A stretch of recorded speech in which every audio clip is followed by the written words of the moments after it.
भारत देश को सौंपा और बहुजन समाज को जिन जंजीरों से आजादी दिलाई, वो दिन आज ही का दिन था जिनसे हमें आजादी मिली थी।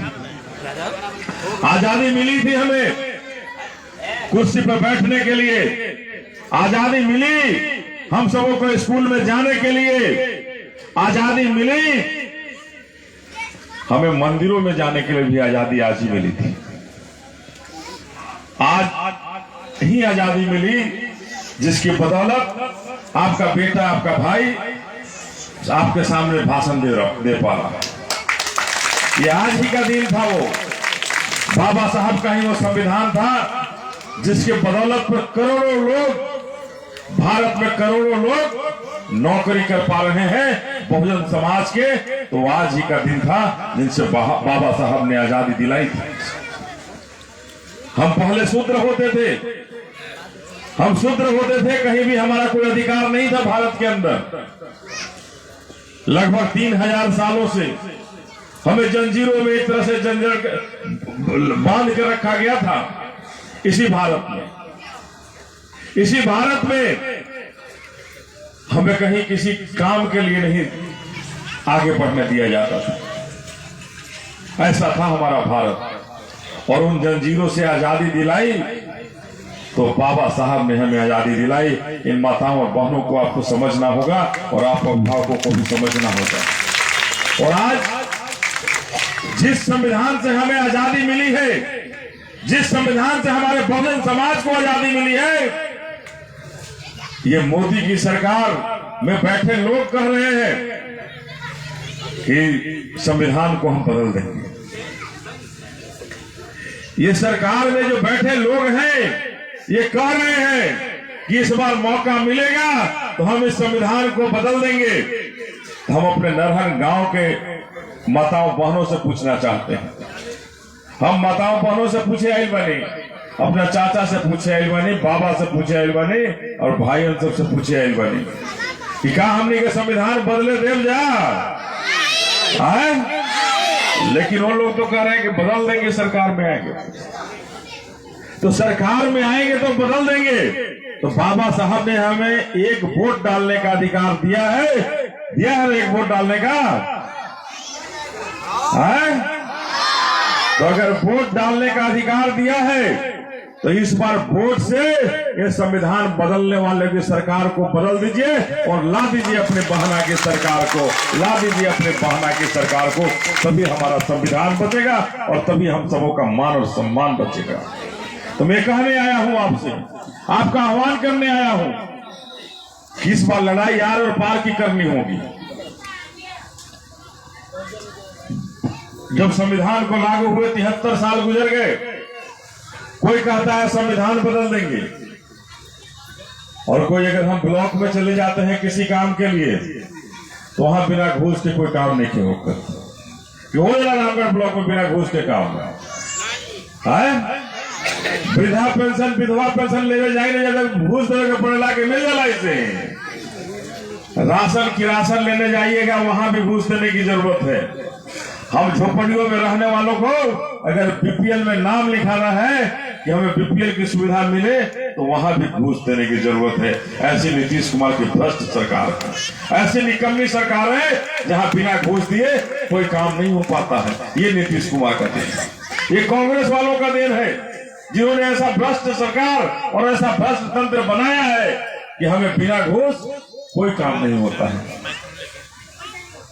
अगर हमने के चल नहीं जा प्रधानमंत्री आवास खातिर, पक्का मकान खातिर तो कितना घूस लागत है?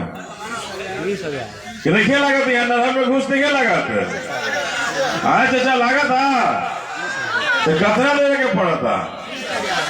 तो ये बाबा साहब ने कभी ऐसा सोचा था क्या? बाबा साहब ने कभी ऐसा नहीं सोचा था। तो हम आए हैं अपने लोगों से कहने कि अगर आप चाहते हैं इन घूसखोरों से आजादी दिलाना, इन घूसखोरों से आजाद होना चाहते हैं और चाहते हैं कि बहुजन का राज हो और बहुजन के यहाँ सरकार आवे और यहाँ प्रखंड में बैठे लोग आवे जहां से हमें आय प्रमाण पत्र मिले, जाति प्रमाण पत्र मिले और वृद्धा पेंशन हो, विधवा पेंशन हो हमारे घर बैठे मिले, तो जरूरी है बहन जी की सरकार, तभी ये होगा, नहीं तो नहीं होगा। हम ये कहना चाहते हैं आप कि आपको पक्के मकान की जरूरत है, झोपड़ियों को तोड़ना है, इस बंधन को तोड़िए और बहुजन की सरकार को बना दीजिए, तभी हमें कच्चे मकान हटेंगे, झोपड़ियां हटेंगी और वहां पक्के मकान बनेंगे। ये हमारी बहन जी बना सकती हैं, बाकी किसी में दम नहीं है ये बना सकता है। हमें कहने आए हैं आपसे कि अगर स्कूल में शिक्षा चाहते हैं कि हमारे स्कूल में शिक्षा हो, बढ़िया शिक्षा हो, खिचड़ी की शिक्षा व्यवस्था बंद हो। बाबा साहब ने जो नारा दिया था, क्या दिया था? बाबा साहब ने तो कहा था कि सबसे पहले अपने समाज को शिक्षित करो, अपने घर में अपने बेटा और बेटी को शिक्षित करो। आधा पेट खा लेना, लेकिन अपने बच्चों को पढ़ाने से पीछे मत हटना। ये नन्हे मुन्ने हमारे बच्चे हैं यहाँ, ये अगर आज स्कूल जाते हैं, उन सरकारी विद्यालयों के अंदर जाते हैं, तो कौन से शिक्षा मिलता है ये हम सारे अभिभावक जानते हैं, मेरी माताएं बहनें भी जानते हैं, इन्हें शिक्षा नहीं मिलता है। तो क्या बाबा साहब ने ऐसी शिक्षा की कल्पना की थी? क्या बाबा साहब ने ऐसी व्यवस्था की कल्पना की थी? एक तरफ प्राइवेट स्कूल खुलते जाएंगे और हम बहुजन के बच्चे इन सरकारी स्कूलों में जाएंगे जहां शिक्षक नहीं मिलेंगे। तो क्या बाबा साहब ने ऐसी कल्पना की थी? क्या बाबा साहब ने ऐसी कल्पना की थी क्या कि दो तरह के अस्पताल भारत में बनेंगे? एक प्राइवेट बनेगा जहां पैसा होगा तो सारा इलाज होगा, सामंतवादी और मनुवादियों के बाद जो पैसा है वो अपना सारा इलाज वहां करा लेंगे, और हम बहुजन समाज के बेटा के पास पैसा नहीं होगा तो उस सरकारी अस्पताल में जाएंगे जहां डॉक्टर नहीं होंगे, दवाइयां नहीं होंगी, और होगा तो होगा बहुजन समाज के लोग वहां दम तोड़ेंगे, इसके अलावा कुछ नहीं हो सकता। हम ये कहना चाहते हैं कि अगर सरकारी स्कूल की व्यवस्था को मजबूत करना चाहते हैं, अगर सरकारी कॉलेजों के हालात को बढ़िया बनाना चाहते हैं, अगर सरकारी अस्पताल को बढ़िया बनाना चाहते हैं कि डॉक्टर रहे, तो बहन जी की सरकार रहेगी तभी बनेगा, नहीं तो ये सांपनाथ और नागनाथ बीजेपी और कांग्रेस वाले नहीं बनने देंगे। तो हम आपसे आए हैं आह्वान करने कि हम लोग संकल्प लेंगे कि हम जो संविधान बदलने की बात कर रहे हैं, इनकी सरकार को बदल देंगे। संकल्प लेंगे हम लोग, हैं? क्या मतलब बहन लोग ले जा संकल्प, तो ले संकल्प। इस बार कोई गलती नहीं होगी और संविधान बदलने का जो सोच रखते हैं, बाबा साहब ने हमें जो अधिकार दिया है उस अधिकार से हम इनकी सरकार को बदलकर अपना मान और सम्मान पालेंगे और अपने बहन जी का झंडा बुलंद कर देंगे, और अपने बहन जी का झंडा बुलंद कर बहन जी को दिल्ली के कुर्सी पर बैठा देंगे। हमें आपसे कहना चाहते हैं कि अगर चाहते हैं अपने मान और सम्मान की इस लड़ाई को पाना, जरूरत है इस नीला रंग को अपने कलेजे से लगाना, इस नीला रंग को अपने कलेजे से लगाना, और कलेजे से लगाकर अपनी बहन जी की सरकार को बना दीजिए, तभी हमारा मान और सम्मान, और तभी बहुजनों का दिन फिरेगा, और तभी बहुजनों का दिन फिरेगा, और हमारे बच्चों को नौकरियां मिलेंगी, शिक्षा मिलेगा, अस्पताल जाने पे डॉक्टर मिलेंगे। ये तभी संभव है जब ये नीला रंग खिलेगा और हाथी यहां से होकर दिल्ली की तरफ कूच करेगा, तब ये संभव है। तो मैं आपसे कहने आया हूं, यहाँ सांसद हैं, चलो नाम तो जानते हो, बोला 10 साल से सांसद बढ़ाना, कई बंदे हैं गांव में आई बढ़ाना, आयल बढ़ाना, 10 साल से शासन, 10 साल से सांसद है, यहाँ मंत्री भी हैं सरकार में बैठे हुए, लेकिन एक बार भी हमारे नरहर गांव आकर हमारी माताओं और बहनों का दुख और दर्द को नहीं समझने का जो व्यक्ति काम किया कि अस्पताल कैसे जाती हैं, इनके शिक्षा का क्या स्थिति है, नरहर गांव में कौन सी व्यवस्था बनी, इन सांसद महोदय और मंत्री महोदय को फुर्सत नहीं है हमसे मिलने का, गांव के एक भी आदमी से मिलने का फुर्सत नहीं मिला। तो क्या हमें इन्हें सांसद बनाना चाहिए? बनाने के चाहिए तो इनका निश्चित रूप से उपाय कीजिए, जो बाबा साहब ने जो उपाय करने किया है उस उपाय को कीजिए, और बना दीजिए इस बार बक्सर से अपने बहुजन समाज पार्टी का सांसद, अपने हाथी का सांसद। तभी हमारा क्षेत्र सुरक्षित होगा और नरहन गांव में भी विकास होगा, तो सभी विकास होगा। लोग कहते हैं कि बक्सर क्षेत्र और रामगढ़ जो है, बक्सर लोकसभा में ही रामगढ़ विधानसभा है, तो कहते हैं कि बाबू और बाबा का किला है। तो क्या है बाबू और बाबा का किला है? आपको पहचान दिलाना होगा कि ये नरहन गांव के लोग कहें कि बाबू और बाबा का किला है, ये बहुजन का किला है, ये आपको बताना होगा। तो ढा दीजिए इस बार बाबू और बाबा का किला और बना दीजिए बहुजन का किला।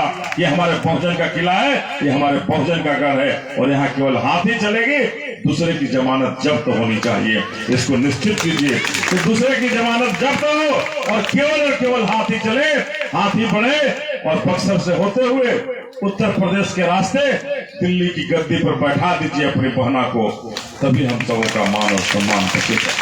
तो बस यही कहेंगे आपसे कि हमारा बुझाते कि नरहन में 3 डिसमिल जमीन सबके मिल गुल बा, लेकिन कांग्रेस के लोग तो बैठ के कहा था शासन में कि सब के मिल गुल बा, लेकिन कहीं भी जाइए किसी को नहीं मिले। आज जनधन में खूब खाता बैंक में खुलल बनो, चाची खुलल खाता खूब खुलल बा, पैसा खूब मिल रहा है। अरे 15 लाख रुपया मिले के रहता मिलल है, ये 15 लाख रुपया कह करके हमारा पैसा खा गया। कहाँ खाता खोलेंगे? माताओं बहनों को लाइन में लगाया गया, लगा के खाता खुलवाया गया और 1 रुपया मोदी की सरकार ने हमारी माताओं बहनों को नहीं देने का काम किया। कितनी भ्रष्टाचारी सरकार है। ये वादा करती है इन सरकारों से, हम बहुजन समाज के लोगों से नया वादा करती है और वादा करके जब वोट दे दीजिए उसके बाद कहती है कि हमने तो जुमला कर दिया था, हमने तो वोट लेने के लिए कह दिया था। तो आपको भी समझा देना होगा कि तुमने भी जुमला किया तो हमने भी तुम्हारे साथ जुमला कर दिया। हम अपने आदरणीय बहन जी के पीछे खड़े हो गए हैं, अब तुम्हारे जुमला के पीछे हमें जाने की जरूरत नहीं है। इस बात को निश्चित कर लीजिए, ये 15 लाख वाले भी झूठे हैं, बीजेपी वाले और कांग्रेस वाले जो 3 डिसमिल जमीन कहने को कहे वो भी झूठे हैं। ये दोनों ही झूठे हैं, ये दोनों ही बहुजन समाज को लूटने चले हैं। बहुजन समाज को ये गिरवी रखना चाहते हैं, बंधुआ मजदूर बनाना चाहते हैं। इनको आपको सबक सिखाना होगा और इस चुनाव में बक्सर लोकसभा से निश्चित कर लीजिए कि उम्मीदवार बहुजन समाज पार्टी का चाहे जो, उसके पीछे आपको खड़ा होना होगा और पूरी ताकत लगा देनी होगी अपने हाथी के पीछे और बहुजन समाज पार्टी को जिता देनी होगी। तभी हमारा मान और सम्मान और तभी हमारे बहुजन समाज पार्टी का मान और सम्मान बचेगा। तो यही कहने आए हैं आपसे कि आज कांग्रेस की बात हो, कांग्रेस ने इंडिया गठबंधन बनाया है और वो कहते हैं कि हमने सबसे बड़ा गठबंधन बना लिया है, अब हमें कोई नहीं हरा सकता। और दूसरी तरफ भारतीय जनता पार्टी के लोग हैं जो कहते हैं कि हमने एनडीए बना लिया है 34 दलों का, अब हमारा गठबंधन सबसे बड़ा है, हमें कोई नहीं हरा सकता है। तो हम आपसे कहने आए हैं कि बाबा साहब ने गठबंधन बनाने के लिए संविधान नहीं बनाया था, बाबा साहब ने बहुजन समाज में जाकर लोगों से वोट मांगने के लिए संविधान बनाया था।